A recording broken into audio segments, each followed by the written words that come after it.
Taubat, silakan masuk Pak Taubat. Shalom Bu. Shalom, selamat pagi Pak. Ya cuma mau nanya nih, kebanyakan ditanyakan orang juga nih. Orang bertanya gini, apakah Yesus yang masih dalam kandungan Maria itu sudah Tuhan, Bu? Artinya ya sudah Tuhan. Apakah Yesus di dalam kandungan itu adalah Tuhan gitu kan, sudah Tuhan. Kan sudah dikatakan bahwa di dalam kandungan itu Maria dikandung oleh Roh Kudus gitu loh. Tetapi kan firman itu telah menjadi manusia. Ya, dia sudah menjadi manusia, Pak. Jadi yang dikandung itu ya manusia.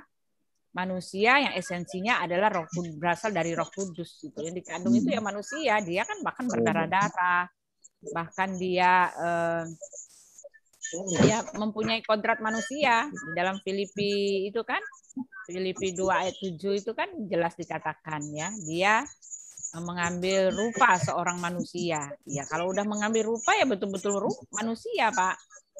Nah, tetapi dia juga 100% Allah. Ya, karena dia berasal dari Allah. Ya. Tetapi ketika dia bayi kan dia waktu itu kan dia menginjili kan. Yesus mulai penginjilannya pada saat dia berusia 33 tahun. Nah, pada saat berusia 33 tahun itulah segala karya penyelamatan semuanya itu baru dimulai gitu. Tapi dalam kodratinya, secara kodrati ya dia manusia. Tetapi secara ilahiyahnya dia berasal daripada Allah. Dia adalah Firman yang telah menjadi manusia. Tetapi kan dia sedang mengambil kodrat manusia.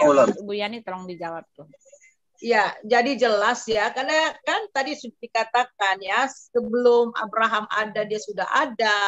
Sebelum bumi jadi dia sudah ada. Jadi memang dia adalah Allah yang menjadi manusia. Firman yang menjadi manusia. Tetapi itu jadi tetap, kodratnya itu tetap ya, dia adalah 100% Allah dan 100% manusia sejak dari dalam kandungan karena memang dia berasal dari Allah ya. Karena dia adalah Allah sendiri, firman sendiri ya. Sekarang dia juga masih memakai tubuh, tetapi bukan tubuh yang seperti kita yang dihidupi oleh dan tapi oleh tubuh yang mulia ya, tubuh yang dihidupi oleh Roh. Jadi jelas. Jadi memang sudah Tuhan itu ya. Iya. Intinya mereka itu tidak bisa terima kalau memang nggak masuk akal. Kalau Allah itu Esa, terus ketahui tanya, nggak boleh diotak-atik. Pokoknya sudah dia itu nggak pernah ketemu, nggak pernah apa. Pokoknya sosok ini disakralkan. Sosok ini nggak boleh diotak-atik, nggak boleh dibayangkan, bisu, tuli, ya. Terus kalau ada orang yang menghina, ngebelain habis-habisan, padahal di dalam kejadian kejadian 18 Tuhan itu turun loh. Tuhan itu turun loh menemui Abraham. Kejadian 18 di bawah pohon tarbantin itu. Tuhan itu turun loh. Menjadi manusia. Belum lagi Melkisedek lagi yang tidak bersisilah. Ya, tapi kita nggak bisa terlalu jauh untuk membahas Melkisedek. Tapi di kejadian ayat 18, Tuhan itu turun loh, berupa 3 orang di bawah pohon tarbantin, ngobrol, makan, juga dijamu oleh Abraham, terus ada Sarah itu yang ngetawain kalau nanti kamu itu tahun depan akan mempunyai anak, dia tahu itu, Sarah ketawa langsung ditegur oleh Tuhan itu. Terus bagaimana berjalan untuk memeriksa Sodom, karena sudah sebegitu beratnya itu dosanya. Nah, itu turun loh itu di Taurat itu, di Taurat itu kejadian 18 berupa orang loh. Nah, kita itu otak kita itu cuman sepiring. Tidak bisa kita itu mau mengukur Tuhan, kebesaran Tuhan, bagaimana kemauannya Tuhan. Itulah kebesaran Tuhan. Itulah kebesaran Tuhan. Kita itu nggak bisa. Kita tidak bisa melampaui apa yang dinubuatkan di dalam Alkitab. Tidak bisa. Cuma sepiring otak kita. Ya, baik. Terima kasih. Ya. Ya, siapa lagi mau bertanya? Oh, masih lanjut, boleh? Ya, silakan. Jadi, dalam Yesus itu ada 3 pribadi itu, Bu, yang hakikatnya satu. Kalau lihat Tuhan kan, kalau umpamanya Gereja, buku, nah, Tuhan itu kan gereja. ada tiga pribadi tapi satu hakikat. Nah, di Yesus itu ada tiga pribadi juga ya, Bu? Atau Bapak ya, yang saya tanya. Ya, Ibu Yani. Ya, bukan seperti itu. Ya, bukan seperti itu. Bukan dalam Yesus ada tiga pribadi, tetapi Allah itu yang memiliki tiga pribadi. Ya, Allah yang memiliki tiga pribadi, yaitu pribadi Bapa, Anak, dan Roh Kudus. Ya, jadi itu. Jadi bukan Tuhan Yesus yang mempunyai pribadi. Pribadi Yesus itu adalah pribadi Anak. Roh sebagai Kudus, manusia di bumi. Ya, sebagai manusia di bumi. Ya. Roh Kudus punya pribadi sendiri dan Allah punya pribadi. Nah, inilah yang namanya Esa ya. Tetapi mereka adalah satu. Jadi kita melihat ini di dalam Timotius 1 Timotius 2 ayat yang kelima, karena Allah itu Esa. Dan Esa pula dia yang menjadi pengantara antara Allah dan manusia, yaitu manusia Yesus Kristus, yang telah menyerahkan dirinya sebagai tebusan bagi semua manusia itu. Kesaksian pada waktu yang ditentukan. Untuk kesaksian itulah aku telah ditetapkan sebagai pemberita dan rasul. Yang kukatakan ini benar, aku tidak berdusta, dan sebagai pengajar orang bukan Yahudi dalam iman dan kebenaran. Jadi Allah itu Esa. Esa itu bukan satu loh, ya. Itu kita harus tahu ya, keesaan. Jadi kita melihat jadi Allah Bapa, Anak dan Roh Kudus itu Esa. Karena Allah itu Esa, maka Esa juga yang menjadi pengentara. Itu artinya pengentara antara Bapa dan manusia itu hanya di dalam Yesus Kristus. Enggak ada lain lagi. Itu jelas ya. Jadi itu, dan Tuhan Yesus juga memang ini agak sulit dimengerti oleh pikiran manusia, tetapi ya begitulah adanya ya. Kita melihat bahwa sebenarnya dalam diri kita juga ini kan ada three ya. Kita ada roh, kita ada jiwa, dan kita ada tubuh ya, ada tubuh. Jadi tetapi kita satu. Apakah roh kita sama dengan jiwa kita? Enggak. Dan jiwa kita dengan tubuh kita enggak, tetapi masing-masing berfungsi ya, berfungsi masing-masing. Tetapi kita adalah satu. Nah, kalau esanya manusia, Esa ya satu ya satu. Di sini saya satu, Esa di mana-mana enggak ada. Tapi kalau esanya Tuhan, di mana-mana ada. Ayo coba. Nggak cukup otak kita yang sepiring, kata Bu Suryani, sulit mau dipahami Tuhan. Itulah kedahsyatannya Tuhan itu. Esa di mana-mana dalam waktu yang sama. Dan dia tidak bisa dibatasi oleh ruang, waktu. Ya. Kalau Esanya Tuhan, saya sekarang di sini berdoa, Tuhan hadir. Ibu Suryani di sana doa, hadir. Di Amerika hadir dalam waktu yang sama. Nah, itu Esanya. Tidak cukup, Pak. Otak kita yang cuma sepiring ini mau tahu lebih jelas lagi tentang Tuhan itu. Nggak cukup, otak kita terlalu besar Tuhan itu, terlalu dahsyat. Pak, ada yang sering mengatakan juga ya, kalau begitu artinya Tuhan maha hadir kan, kata orang begitu ya. Betul. Hadir. Nah, dalam keesaan Tuhan, kalau misalnya ada 1000 tempat ini ya, dia hadir di 1000 tempat. Apakah dia membagi diri menjadi 1000? Itu ada orang berpikir begitu, Pak. Apakah Tuhan membagi diri yang menjadi 1000 sehingga dia bisa sama pada tempat dan waktu yang sama di tempat yang di 1000 itu, Pak? Itu kan akal manusia, Pak. Itu pengertian manusia, Pak. Ya. Itu pengertian manusia, Pak. Jadi ada yang ngomong lagi, Pak ya. Ketika Isa Al-Masih, ketika Tuhan Yesus itu menjelma menjadi manusia, berarti surga kosong dong katanya. Dia itu apa sih kok Allahu Akbar, Allah Maha Kuasa, Allah apa itu? Dia membatasi diri sendiri, Pak. Tidak bisa dipikirkan, Pak, dengan otak yang sepiring ini, Pak. Saya pernah itu nonton lihat otopsi, Pak, cuman sepiring gede itu. Untuk makan singa aja nggak kenyang. Iya, itu mau memikirkan Tuhan. Itu kan logika, Pak ya. Logika manusia yang mikir.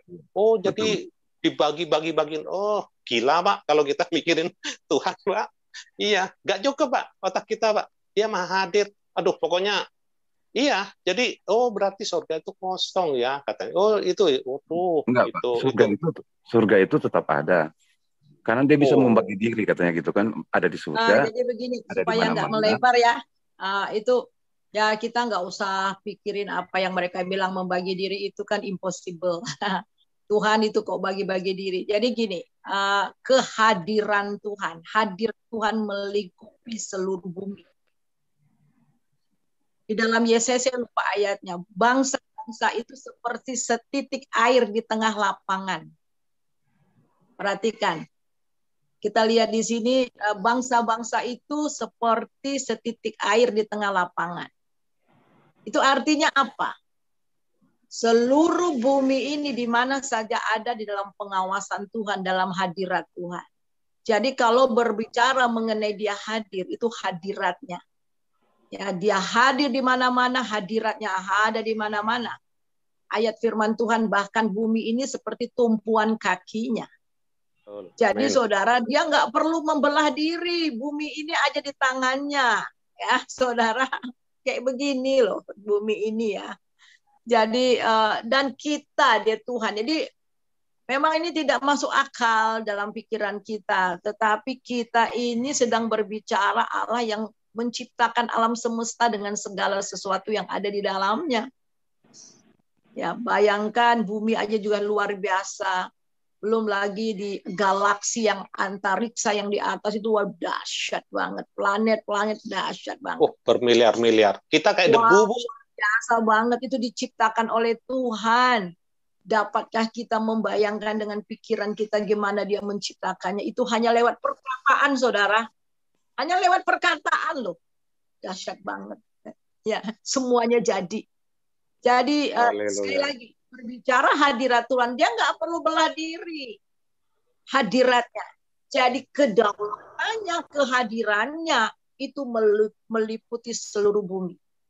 Saya lupa itu ayatnya ada di Yesaya. Jadi bangsa-bangsa seperti setitik air di tengah lapangan. Saudara pergi ke lapangan aja deh.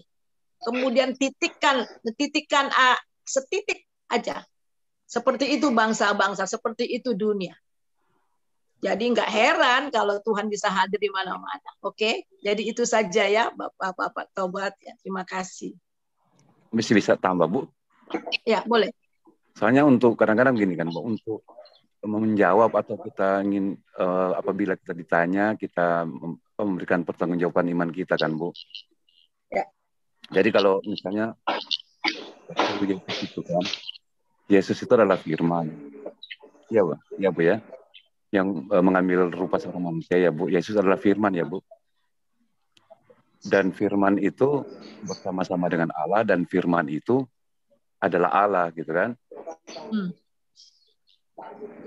Jadi berarti kalau di Allah berarti adalah roh juga ya. Gimana? Jadi kalau firman itu adalah Allah, berarti Allah itu adalah roh juga ya. Ya memang Allah adalah roh. Iya, Allah jadi adalah roh. Ya. Jadi ada 3 pribadi karena situ dia kan. Itu roh itulah dia bisa menghadir di mana saja ya. Jadi tidak fisik, tidak dibatasi oleh ruang dan waktu.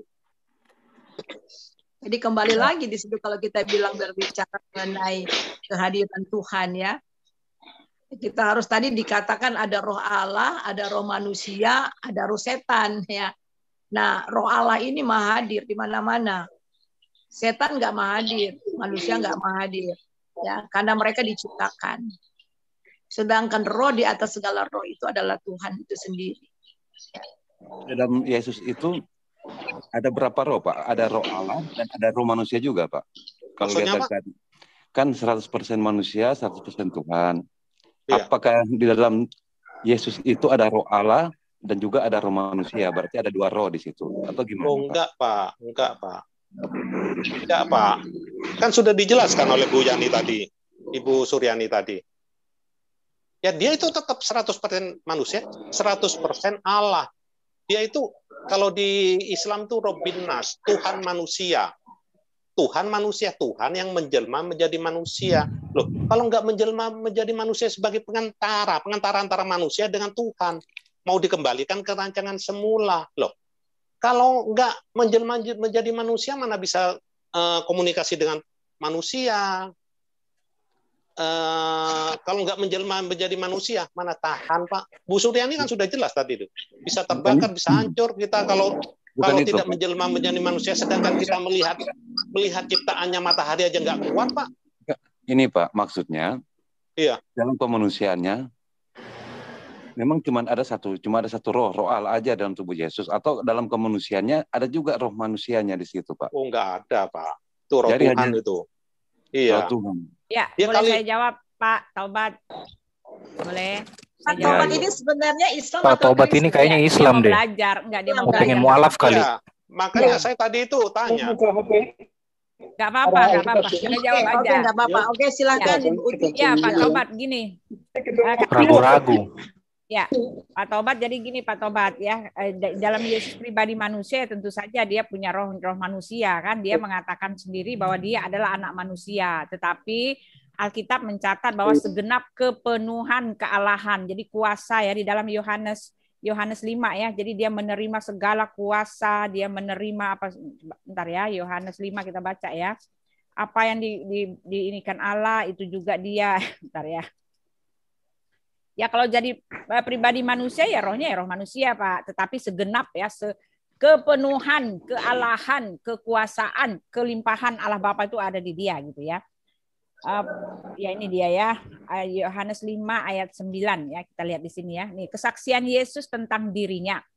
Maka Yesus menjawab mereka, katanya, aku berkata kepadamu sesungguhnya anak, nah ini anak atau pribadinya Yesus ya, tidak dapat mengerjakan sesuatu dari dirinya sendiri jikalau tidak ia melihat Bapa mengerjakannya. Sebab apa yang dikerjakan Bapa itu juga yang dikerjakan anak. Kerjakan anak. Ya, jadi apa yang dikerjakan Bapa itu kerjakan anak. Sebab Bapa mengasihi anak dan ia menunjukkan kepadanya segala sesuatu yang dikerjakannya sendiri. Bahkan ia akan menunjukkan kepadanya pekerjaan-pekerjaan yang lebih besar lagi daripada pekerjaan-pekerjaan itu. Sehingga kamu menjadi heran. Nah itu kan, jadi ini jelas ada dua pribadi nih kan. Sebab sama seperti Bapa membangkitkan orang-orang yang mati dan menghidupkannya, demikian juga anak menghidupkan barang siapa yang dikehendakinya. Nah, jadi kealahan ya, kepenuhan kealahan itu juga ada pada diri Yesus. Bapa tidak menghakimi siapapun, melainkan telah menyerahkan penghakiman itu seluruhnya kepada anak. Nah, ini lebih besar lagi ya. Segenap penghakiman ya, penghakiman di hari penghakiman nanti itu dari awal kedatangan dia di awan-awan sampai proses ya pelemparan ke neraka itu dia yang pegang kendali gitu loh Pak. Supaya semua orang menghormati anak sama seperti mereka menghormati Bapa. Barang siapa tidak menghormati anak, dia juga tidak menghormati Bapa yang mengutus dia. Nah, itu memang kalau Yesus pribadinya memang pribadi manusia, tetapi jelas di dalam Kolose 1 ya.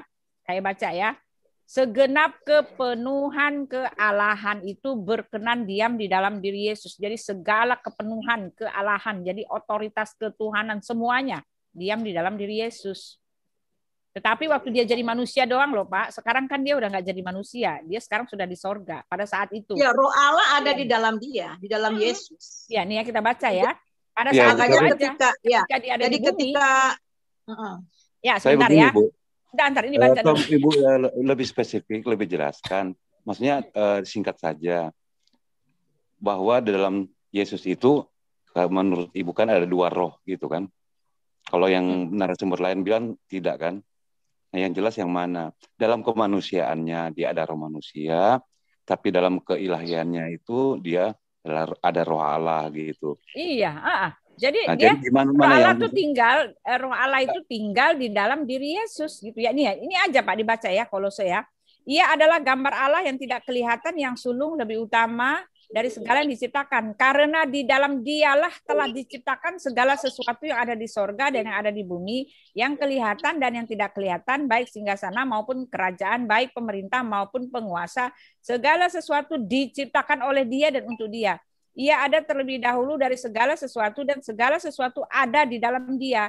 Ialah kepala tubuh, yaitu jemaat. Ialah yang sulung yang pertama bangkit dari antara orang mati, sehingga ia lebih utama dari segala sesuatu, karena seluruh kepenuhan Allah berkenan diam di dalam Dia. Nah, sebagai pribadi manusia, ya dia ada pribadinya manusia, tetapi segenap kepenuhan kealahan itu diam dalam diri Yesus, gitu loh. Ya, kepribadian manusia. Jadi bisa saya itu bisa saya kurang ya. Nah, oleh sebab itulah, sebentar. Oleh sebab itu waktu dia di kayu salib kan, ya Eli lama sabatani. Nah itu sebagai pribadi manusianya dia ditinggalkan oleh bapaknya. Gitu. Betul nggak Bu Yani? Ya, kita tahu ya pribadi itu harus, apa? Ya, pribadi itu adalah jiwa. Ya, apa sih yang dimaksud dengan pribadi? Pribadi itu adalah jiwa. Jiwa itu terdiri dari pikiran, perasaan, dan kehendak. Dan juga ada yang mengatakan bahwa ya itu kita lihat di dalam ini ya. Jadi Yesus itu rohnya itu adalah roh Allah.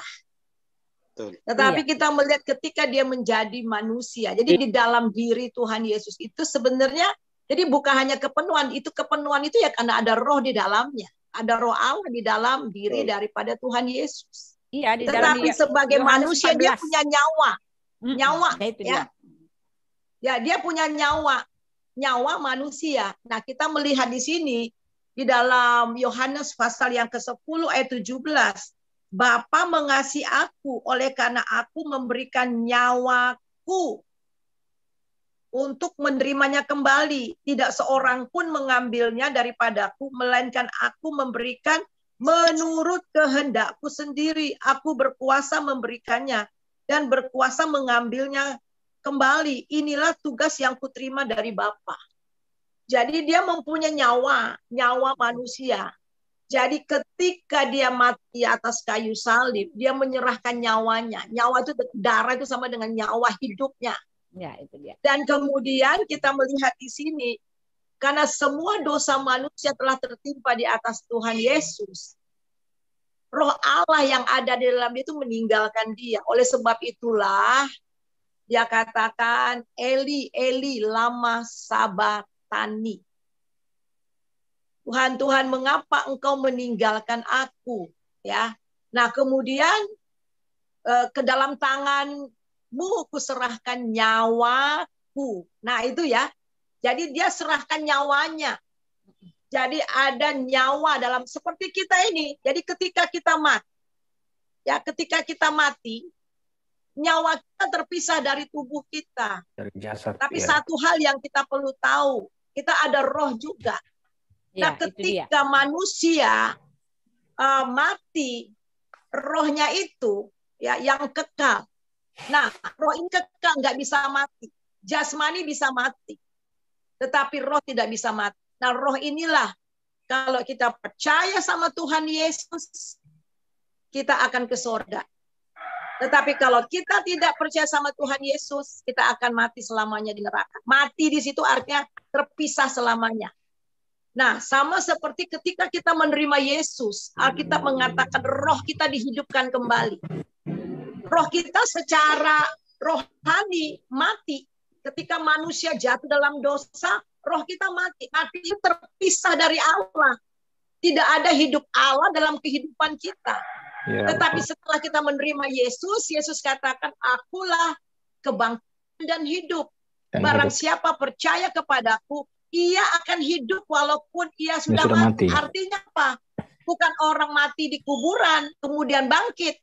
Tetapi bangkit secara rohani. Roh itu memberi hidup dan memerdekakan kamu dari hukum dosa dan hukum maut. Jadi roh kita, barang siapa mendengar suaraku, dia akan hidup walaupun dia sudah mati.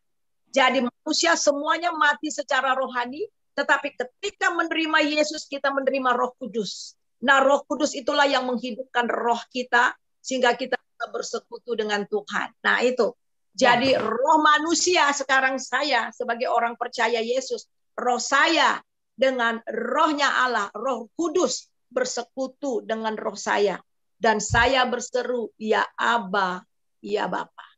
Ya, itu jelas ya. Ya itu ya, maksud saya tuh pribadinya yang nyawanya itu ya. Ya lebih spesifik lagi ya Ibu Iya. Yani ya, karena dia Ya, ininya jelas, ya. Nah, ya jadi Ya, pribadi oke. Saya dan rasa nggak nyawanya. perlu diperpanjang lagi. Ya, enggak, banyak Bu, yang saya lain tanya, menanya. Nggak bukan, apa-apa, saya tanya, enggak.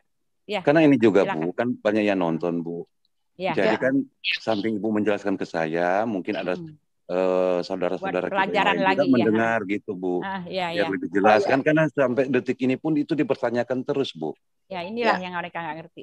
Itu Bu maksud saya. Jadi sekarang begini, pada saat di kayu salib, Yesus mengatakan, Allahku, Allahku, mengapa engkau meninggalkan aku? Katanya tadi kan bahwa roh Allah keluar. Nah, kalau roh Allah keluar, apakah Yesus, ini kata banyak pertanyaan ya, pada saat roh Allah keluar, meninggalkan, apakah Yesus di situ masih sebagai Tuhan? Sedangkan kan kalau roh Allah, firman Allah, itu kan tidak bisa terpisah, Bu. Itu bersama-sama. Firman itu adalah Allah dan Allah itu roh. Kalau roh Allah meninggalkan Yesus, berarti firman juga meninggalkan Yesus kan, Bu? Ini pemahaman dari luar ya, Bu ya. Nah, pada saat itu, apakah Yesus adalah Tuhan atau tinggal kemanusiaannya saja? Oke, tinggal kemanusiaannya seketika itu. Hanya tinggal dia mengalami kematian rohani. Seketika itu, dia mengalami kematian rohani sama seperti kita mati. Dia mati, dia turun, bahkan dia turun ke dunia maut. Nah, itu ya. Nah, itulah yang luar biasa. Yesus sampai ke titik itu. Untuk menebus dosa kita, dia sampai ke titik itu. Dia mati sama seperti kita mati secara rohani. Dia bukan hanya mati secara daging, tetapi mati secara rohani, dan dia turun ke dalam dunia orang mati. Nah, itu Alkitab katakan. Nah, saudara, kenapa kita melihat di sini? Itulah sebabnya dia harus menjadi daging. Di dalam Roma 8, dan di Roma 8 ayat yang ketiga. Ya. Sebab apa yang tidak mungkin dilakukan hukum Taurat karena daya oleh daging, telah dilakukan oleh Allah dengan jalan mengutus anaknya sendiri dalam daging, yang serupa dengan daging, yang dikuasai dosa oleh dosa. Ia telah menjatuhkan hukuman atas dosa di dalam daging. Jadi itulah tujuan utama mengapa dia harus menjadi daging. Mengapa firman itu menjadi daging. Kalau di dalam bahasa Indonesia pakai firman itu menjadi manusia. Dalam bahasa Inggris flesh, menjadi daging. Ya, menjadi daging. Dia harus menjadi daging. Supaya apa? Dia bisa mencurahkan darahnya, menyerahkan tubuhnya untuk tebusan manusia. Nah, kita lihat, jadi seketika itu, ketika dosa-dosa manusia ditimpakan ke atas Tuhan Yesus, Tuhan Yesus menjadi berdosa. Bukan karena dosanya sendiri, tapi dosa seluruh zaman. Oleh sebab itu di dalam 2 Korintus 5 ayat yang ke-21, dia yang tidak mengenal dosa dijadikannya berdosa, supaya kita yang berdosa ini menjadi benar. Jadi itulah yang namanya substitution. Dia mengambil posisi kita, sehingga kita mengambil posisinya. Dan di dalam Roma juga dikatakan Adam mati karena dosanya. Tetapi ada satu yang benar, supaya yang benar ini, Adam yang kedua, semua orang menjadi benar. Nah, tetapi kita melihat di sini, oleh sebab itu di dalam Yohanes perkataan Tuhan Yesus sendiri, aku yang menyerahkan nyawaku kepadanya, kepada Tuhan, kepada Bapa. Namun dia mengambilnya kembali. Nah, mengambilnya kembali sehingga dia bangkit. Nah, satu hal yang luar biasa, salib sebenarnya tidak bisa membuat dia mati. Tetapi dia sendiri dengan rela mempersembahkan nyawanya bagi tebusan kita. Jadi saudara, jadi nggak main-main. Yesus itu betul-betul dia datang menyelesaikan tugasnya dengan sangat sempurna. Dia mau mati bagi kita, supaya kita yang mati. Jadi dia betul-betul mengambil posisi kita. Sehingga Paulus katakan di dalam kitab Roma, ya, orang yang percaya kepadanya, kita turut mati bersama dengan Yesus. Mati apa? Dosa-dosanya. kemudian dia bangkit, kita juga menjadi bangkit bersama Yesus dengan kehidupan yang baru.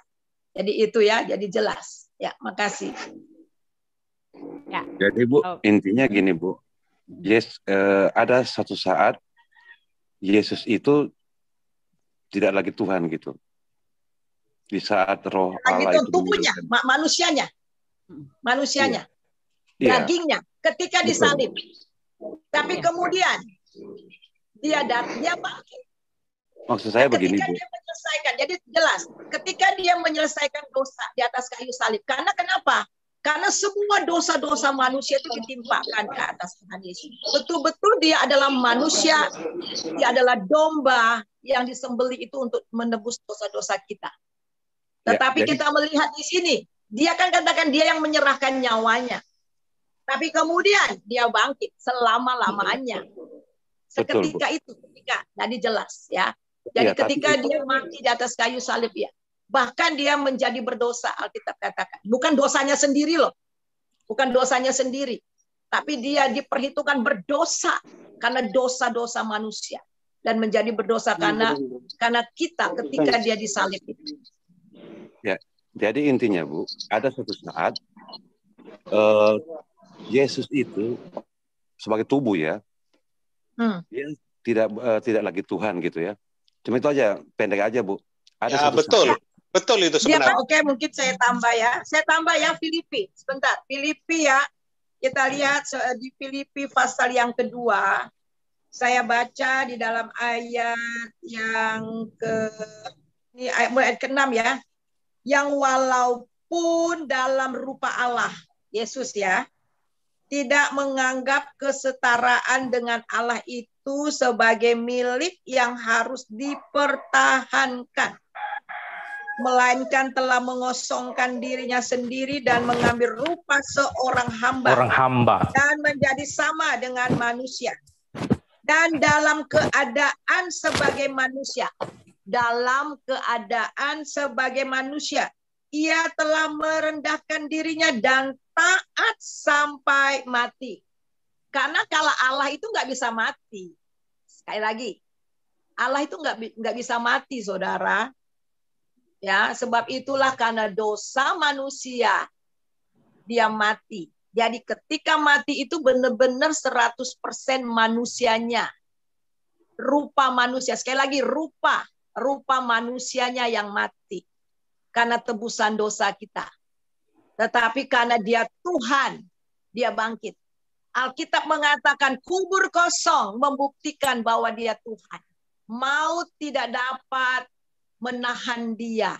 Dia bangkit pada hari ketiga, itu membuktikan bahwa dia Tuhan.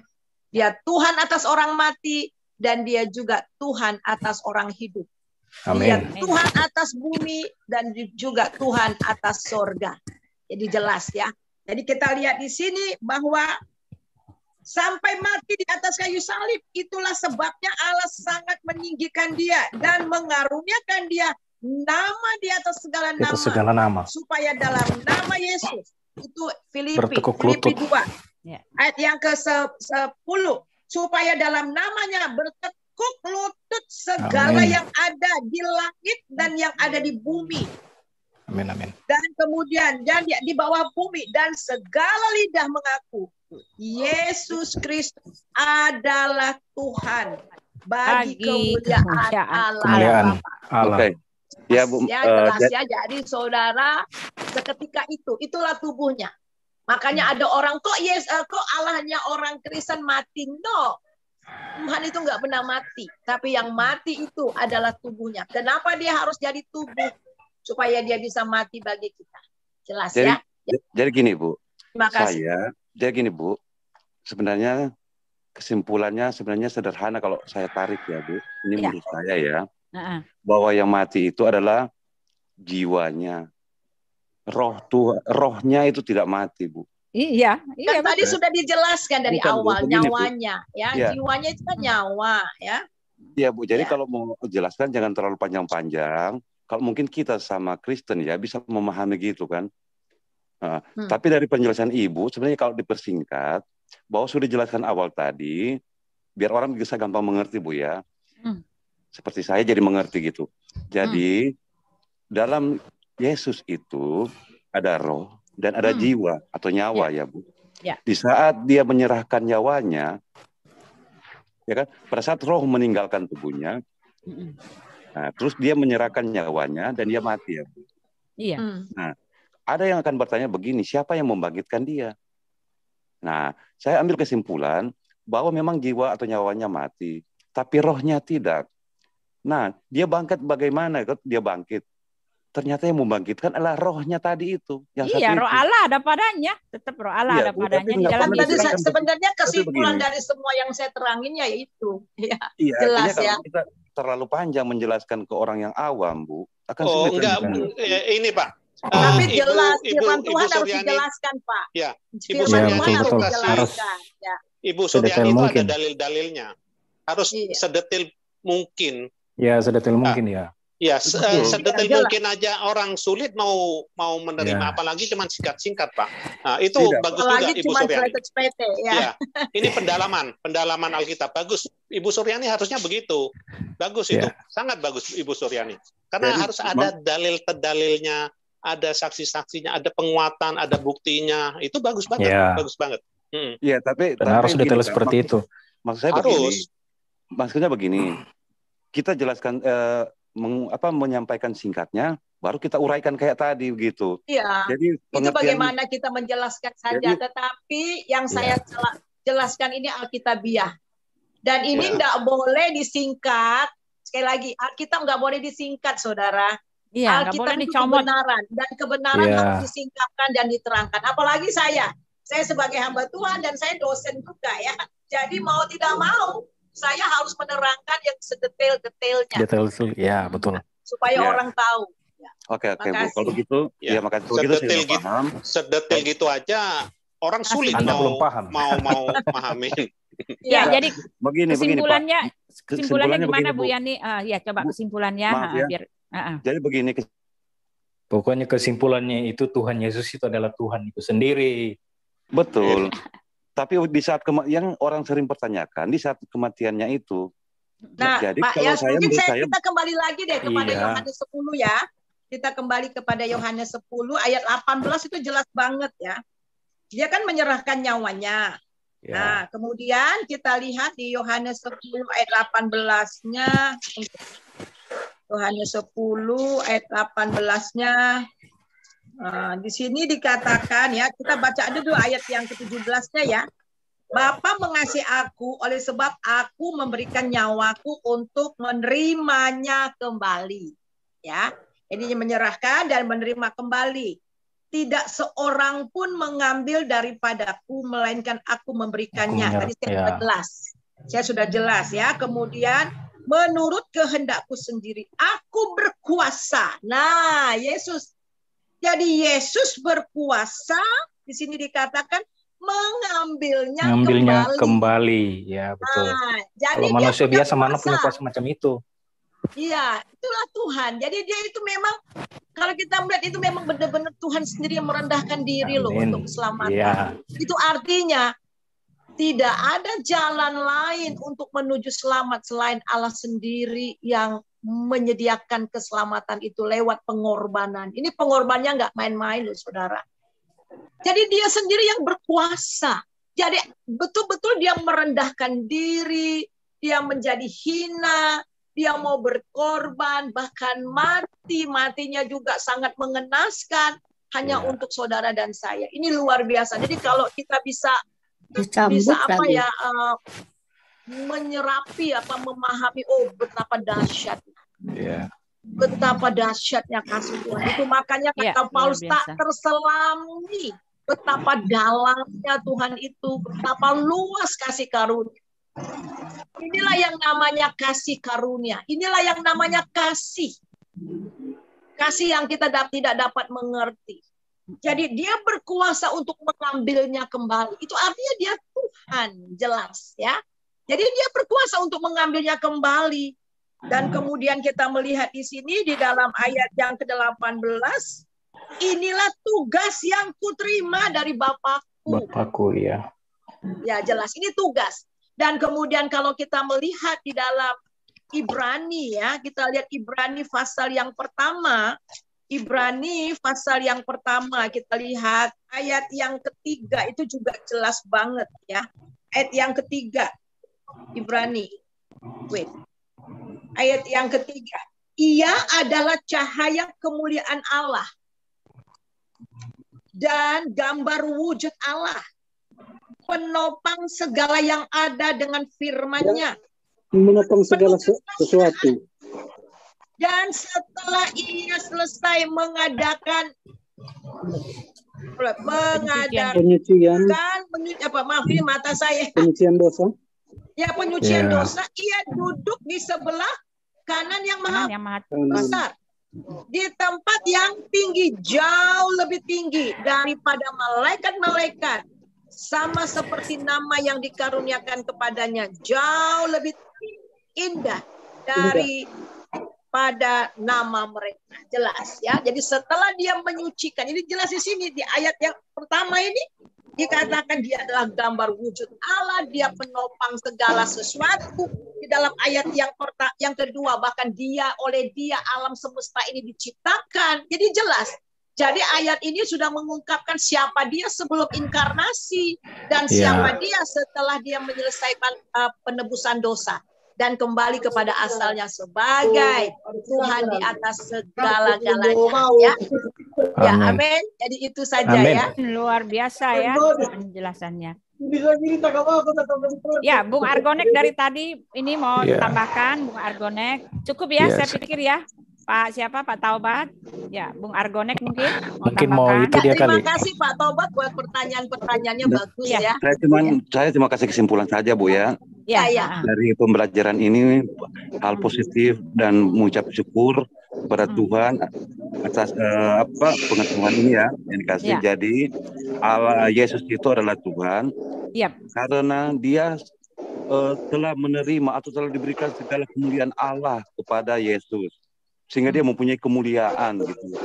Nah, di situ berupa roh. Jadi waktu dia mati itu, yang mati itu adalah jiwa nyawanya. Iya, nah, tapi rohnya tubuhnya mati saja. Betul, nyawa kan Pak, darah Pak. Betul, ngerti. Jadi di saat dia mati kan tidak ada orang yang mati bisa berbuat apa-apa lagi kan. Kalau logika nanti ditanya siapa yang mau bangkitkan Yesus, dirinya sendiri kan udah mati.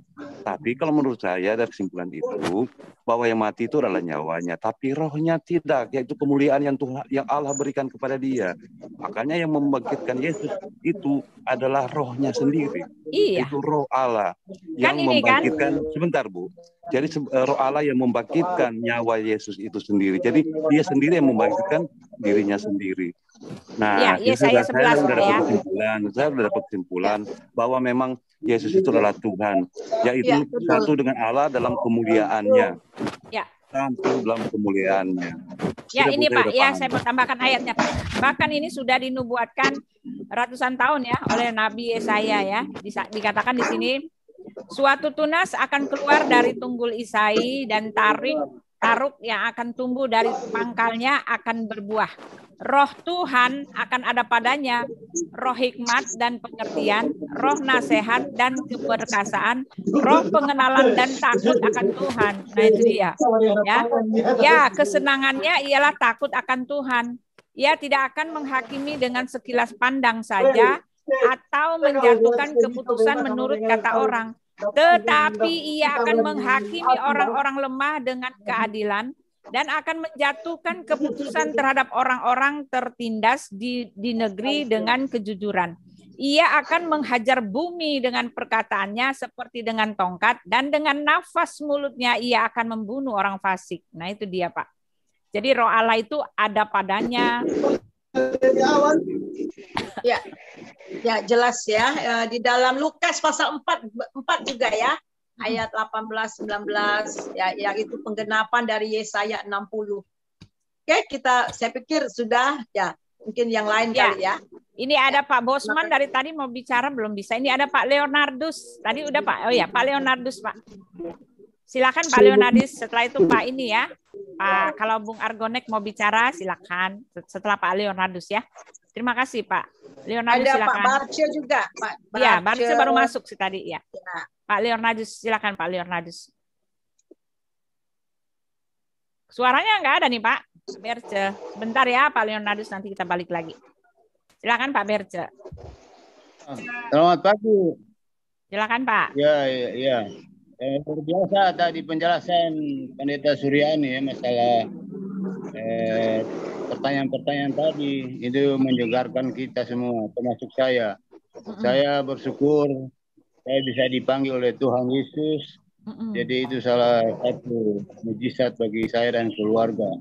Dan memang Ibu Uti, selama saya ikuti percakapan Ibu Uti dengan teman-teman sepupu kita, memang agak sulit mau ketemu perspektif dengan mereka, karena mereka tetap bertahan di dalam iman mereka. Sementara kalau kita lihat dari penjelasan tadi, kan mereka sangat tidak terima itu Yesus bisa bangkit.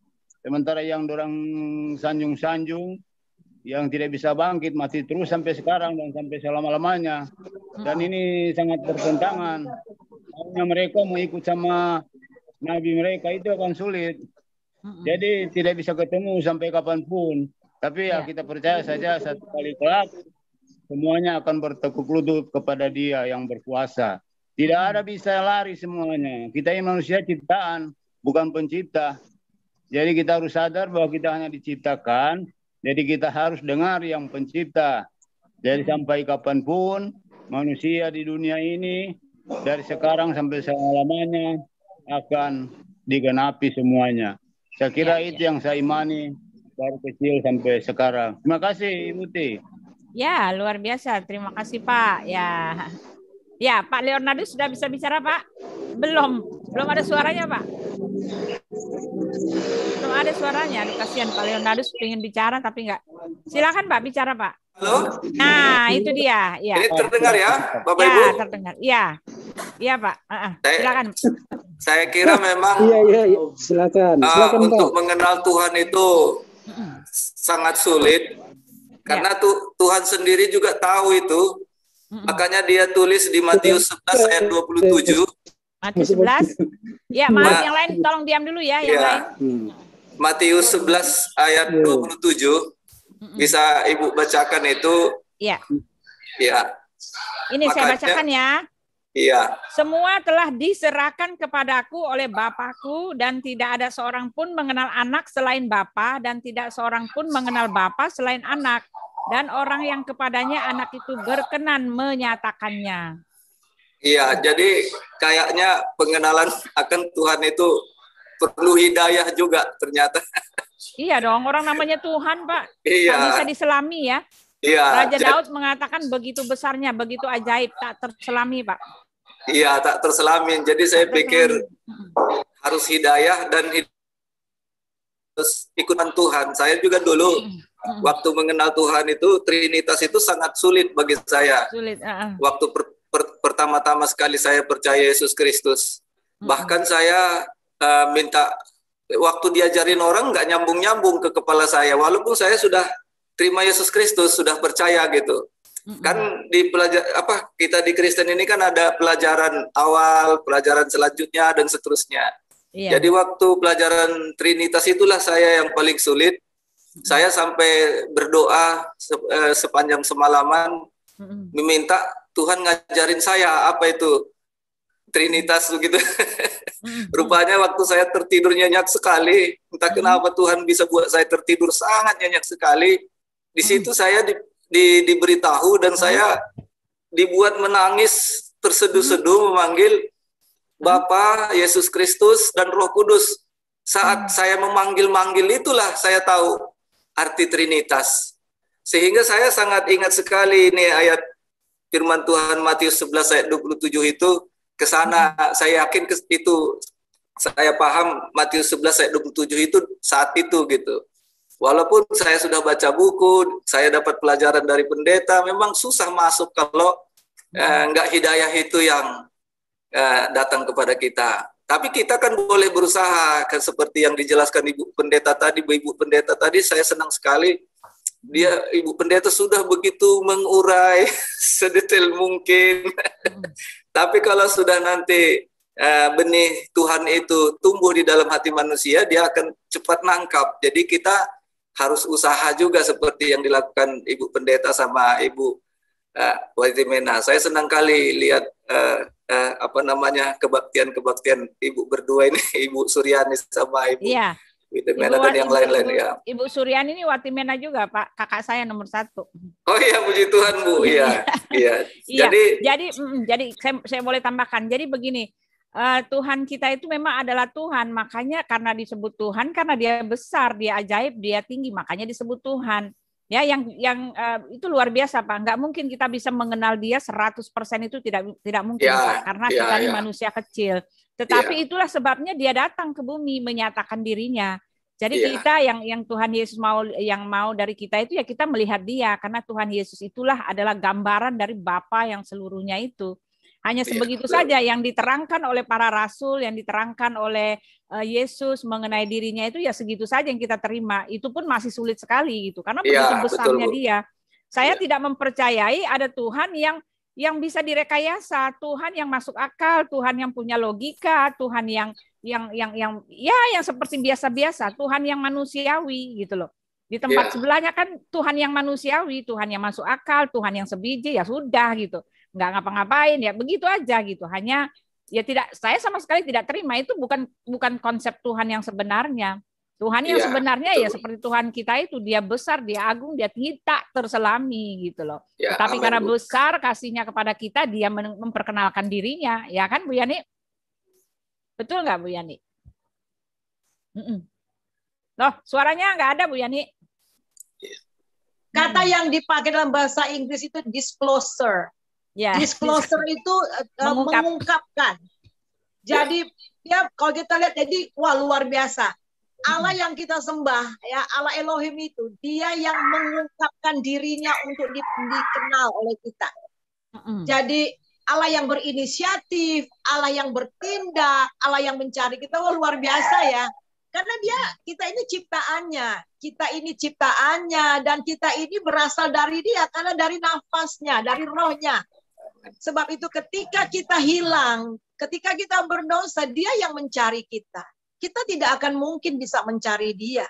Karena kita ini ciptaan, dia pencipta kita. Kita tidak akan mungkin bisa mengenal dia. Yang memang secara umum, semua Tuhan, orang tahu bahwa Allah itu maha kuasa. Tapi seperti apa? Seperti apa dia nggak ada yang tahu. Secara umum Allah itu maha kasih, maha penguasa, dan sebagainya. Tetapi ketika dia mengungkapkan dirinya kepada kita, memperkenalkan dirinya kepada kita lewat bangsa Israel ya, dengan berabad-abad terus ya diperkenalkan sampai kepada betul-betul manusia Yesus Kristus, yaitu firman yang menjadi manusia. Seluruh kepenuhan Allah ada di dalam Tuhan Yesus, sehingga kita mengenal Allah di dalam Yesus Kristus. Itu anugerah luar biasa kalau kita bisa mengenal Allah. Itulah sebabnya kekristenan itu bukan agamawi. Sekali lagi, kekristenan itu bukan agamawi. Tapi kekristenan itu a relationship dengan Tuhan. Tujuan dari sekian lama dia mempersiapkan untuk kedatangan Yesus cuma satu. Supaya kita kembali mempunyai hubungan dengan dia. Wah, luar biasa. Aduh, pokoknya ya kasih karunia Tuhan itu begitu ajaib ya, kalau kita mau renungkan ya. Makanya ada mengatakan biar 1000 even million angels ya, yang ribuan malaikat untuk mengungkapkan terima kasihku kepada Tuhan, itu nggak cukup saudara. Luar biasa. Ya, jadi harga saudara dan saya ini itu harga darah Yesus loh. Seharga darah Yesus loh, mahal banget harga kita ini ya. Dia mau mati untuk kita. Jadi harganya mahal keselamatan itu. Jadi memang kita mendapatkan kemurahan itu dengan murah. Tetapi bukan murahan ya. Karena darahnya sudah membeli kita. Dan kata Alkitab, kita lunas dibayar. Mantap banget ya. Jadi itu ya. Ya, silahkan yang lainnya. Nah, ini ada Pak Bagus. Ya, masih Pak Leonardus masih mau bicara? Sedikit aja, Bu. Kemarin kan Ibu tanya, saya nggak jawab itu saya asal dari mana. Saya dari Medan. Saya minta waktu kalau saya mau bikin kesaksian, tapi maunya di atas jam 6 sore karena saya kan tugas. Jadi banyak teman-teman di kantor dengar kurang nyaman juga gitu. Bapak kasih nomor teleponnya Pak, di chat Pak, private chat Pak. Nanti jam 7 malam ya, ntar malam bisa Pak. Boleh. Bapak bekas murtadin atau bagaimana Pak? Iya. Nanti di kesaksian nanti saya bikin. Iya. 0821. Sebentar, di private dicat aja. Dicatat aja Pak, jangan disebutkan Pak. Dicatat aja Pak. Ya, sudah saya cat. Oke. Belum ada tuh, belum masuk tuh Pak. Oh ya, sebentar. Sudah. Ini ya. Oke. Sebentar.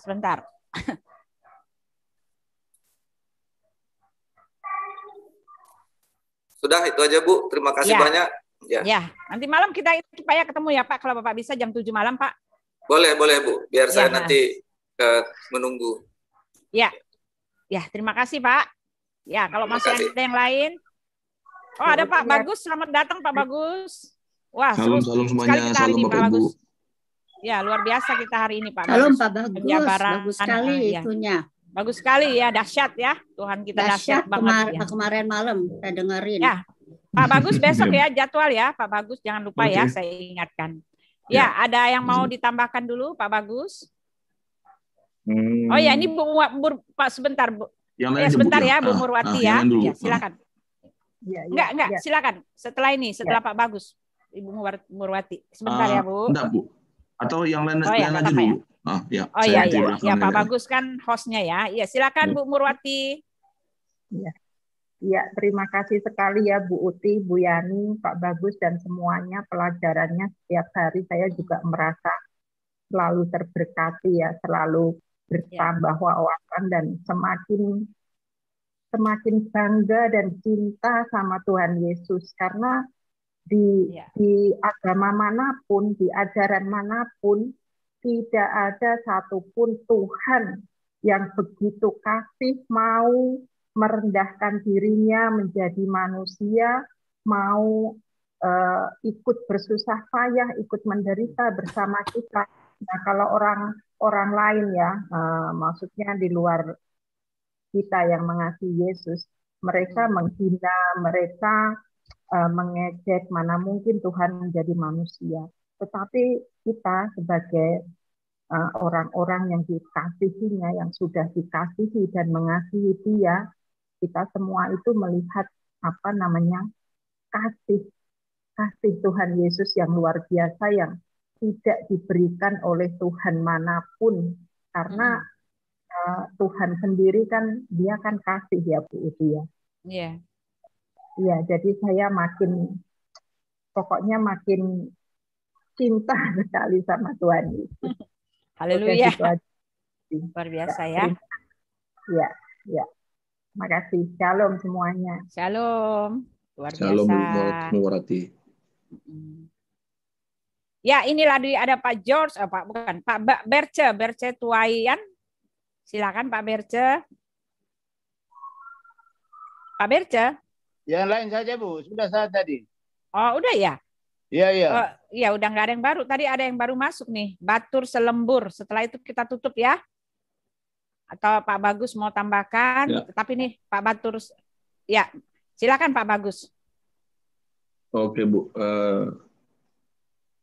terima kasih. Jadi saya hanya nambahkan aja dari apa yang dibilang oleh Bu Yani, Bu Uti, dan Bapak Ibu sekalian.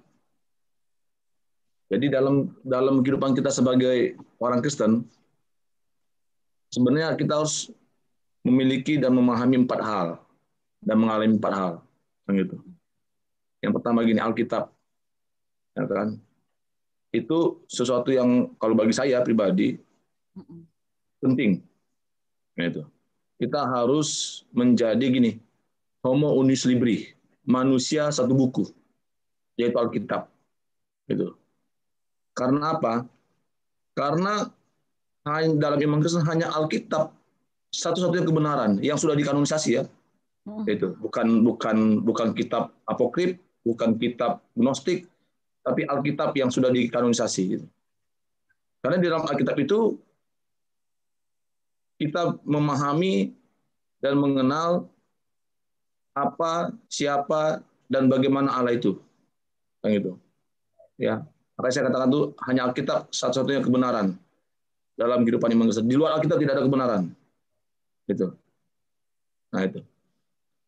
Lalu yang kedua, rasio, akal. Jadi Tuhan memberikan kepada kita akal budi, oke, dan hikmat. Nah, itu. Melalui akal budi dan hikmat itu, ya kita pakai untuk kita mau mengenal, mendalami apa itu sebenarnya iman Kristen itu. Mengapa saya menjadi orang Kristen? Gitu. Mengapa Tuhan memanggil dan memilih saya untuk menjadi pengikut dan muridnya? Nah, itu. Ya, jadi akal budi itu kita pakai untuk kita melakukan apa yang menjadi kehendak Tuhan dalam hidup kita. Nah, yang ketiga, tradisi. Ya.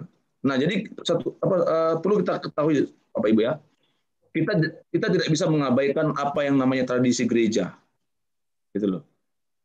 Nah, ada beberapa orang Kristen mengatakan nggak penting itu tradisi gereja, nggak penting itu apa-apa gereja, salah itu.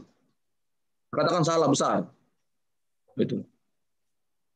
Karena gini Bapak Ibu, mengapa saya katakan kita perlu memahami dan mengetahui, mengenal tradisi gereja? Ya, tentunya tradisi gereja itu berdasarkan apa yang sudah diwarisi para rasul dan para bapak-bapak gereja. Gitu loh. Kenapa Bapak Ibu? Karena setiap gereja itu punya tradisi. Nah, tradisi inilah yang mengakar, ya, yang berisi sebuah pengajaran, yang akhirnya pengajaran itu mengakar sampai sekarang ini. Gitu. Terlebih kalau kita mau ketahui Bapak Ibu, saudara yang terkasih, Alkitab yang kita baca itu, ya, itu ditulis oleh para rasul, lalu dikanonisasikan oleh bapak gereja. Nah, itu tradisi gereja. Gitu. Nggak bisa kita lepaskan itu. Kalau ada orang yang mau membuat pengajaran baru, ya buat Alkitab sendiri gitu. Saya sih katakan kepada teman-teman Kristen itu, yang JO, Yohanes itu, buat Alkitab sendiri gitu. Unitarian, buat Alkitab sendiri gitu. Jangan pakai kitab yang sudah dikanonisasikan oleh bapak gereja. Gitu. Kalau memang mereka masih memakai Alkitab yang sudah dikanonisasikan oleh bapak gereja, maka mereka harus mengaku itu, gitu. Belajar tradisi gereja, belajar sejarah gereja, gitu. Saya pribadi bukan dalam arti memberhalakan bapak gereja, tidak. Yang saya sembah Tuhan Yesus, gitu. Tapi kita tidak boleh melupakan sejarah, gitu. Sejarah gereja. Hingga saat ini kita bisa ada, kita bisa baca Alkitab, kita bisa mengerti firman Tuhan dari mana, gitu.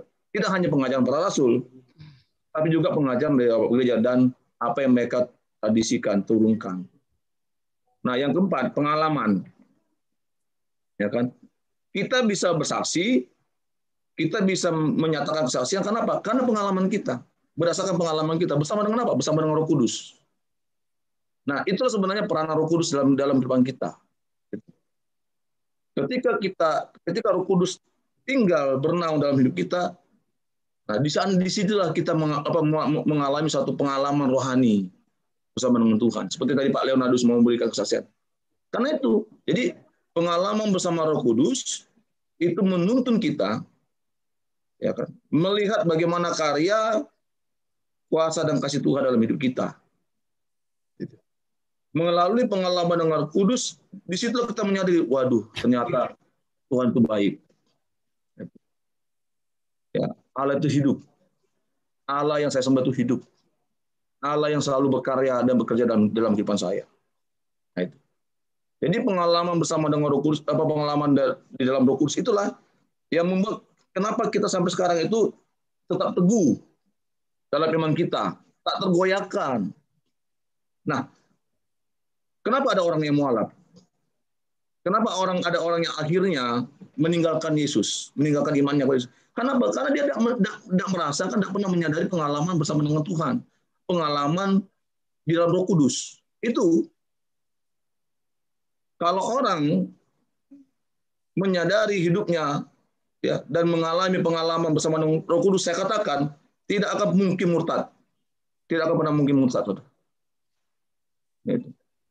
Tidak akan pernah mungkin murtad. Jadi keempat ini, ya, itu. Keempat inilah yang harus kita pegang dalam kehidupan kita sebagai seorang Kristen. Itu. Sehingga kalau keempat hal ini kita pegang, kita miliki dalam hidup kita, yakinlah, Bapak Ibu kasih, kita akan terus bertumbuh di dalam pengenalan akan Tuhan dalam hidup kita. Dan pasti dalam pengenalan akan Tuhan itu kita akan menghasilkan buah-buah yang sesuai dengan pertobatan kita. Nah itu dari saya, Bu Uti. Terima kasih Tuhan memberkati itu semua. Ya, luar biasa. Ya, sangat luar biasa ya teman-teman. Hari ini kita akan sudahi ya, karena kita harus beraktivitas. Sudah siang juga ya teman-teman ya. Banyak yang harus bekerja lagi, kembali ke pekerjaannya, beraktivitas, dan kita sudah menyudahi tadi ya, ibadah kita sudah selesai ya. Tapi yang belum ini tadi siapa ya? Oh ya, semua sudah ini ya. Ya teman-teman, sepertinya kita sudah ya. Tadi juga kita sudah berdoa ya. Ya, selamat apa sekarang? Selamat hari Selasa dan yang akan membawakan firman Tuhan besok Bapak Bagus ya, Pak Pendeta Bagus, hari Rabu. Lalu jadwalnya Kamis kemarin kan, Senin kemarin kan itu Ibu Suryani. Nah, mungkin hari Kamis ada tamu itu yang Ibu Vera ya, Vera Setiawan, mungkin dia kalau jadi dia, tapi kalau tidak saya. Lalu hari Jumat Ibu Yani. Ya, itu jadwal kita ya untuk dalam minggu ini. Ya, terima kasih teman-teman. Salam kebenaran ya, nyatakan kebenaran baik atau tidak baik waktunya ya. Selamat siang, selamat berpisah. Kita akan jumpa lagi di tempat yang sama di Zoom kita besok pagi, dan jangan lupa ya tetap berdoa. Ya, Pak Taubat baru masuk lagi, tetap berdoa ya, tetap mengasihi Tuhan, dan salam kebenaran, nyatakan kebenaran baik atau tidak baik waktunya. Selamat siang buat Pak Gunawan ya, yang sudah firman. Ya, terima kasih thank you, Pak Gunawan. Ya, thank you Pak Gunawan. Sorry for forgetting. Ya. Thank you everybody. Thank you everything. Everybody here. Have a blessed day for you all. Ibu Sitian, Bu Bece, dan Pak Taubat ya, selamat. Pak Bosmannya kapan? Ntar malam. Udah siang ini ya. Pak Taubat ya. Pak Leonardus jam ya, Pak jadwal ya. Kesaksiannya. Ya, jadwal teman-teman kesaksian Pak Leonardus jam 8 malam di waktu WIB, waktu di sini enggak tahu. Jam 8 berarti di Kanada jam 8 malam di sini ya, WIB. Oke, saya gabung ya. Jangan lupa kirim Zoom-nya ya Bu, ke lewat WeChat. Ya, Zoom-nya ya pasti Pak. Sebelum jam 8 saya panggil dulu ya, kita coba ini dulu ya. Kalau nggak salah pakai StreamYard aja Pak. Ya, terima kasih. Pak Leonardus yang mau kesaksian. Ya, Pak Leonardus ya. Itu Murtadin ya. Luar biasa. Jam 8 malam di sana, jadi di Kanada jam 6 pagi dong ya. Maybe. Ya, kemarin itu sebetulnya hari ini jadwalnya Pak Karman sudah janji. Dia mau kasih kesaksian. Pak Karman itu juga luar biasa. Tapi hari ini dia nggak datang ya. Janji dia sama saya kemarin ya. Nanti kita tagih janjinya. Ya, terima kasih teman-teman.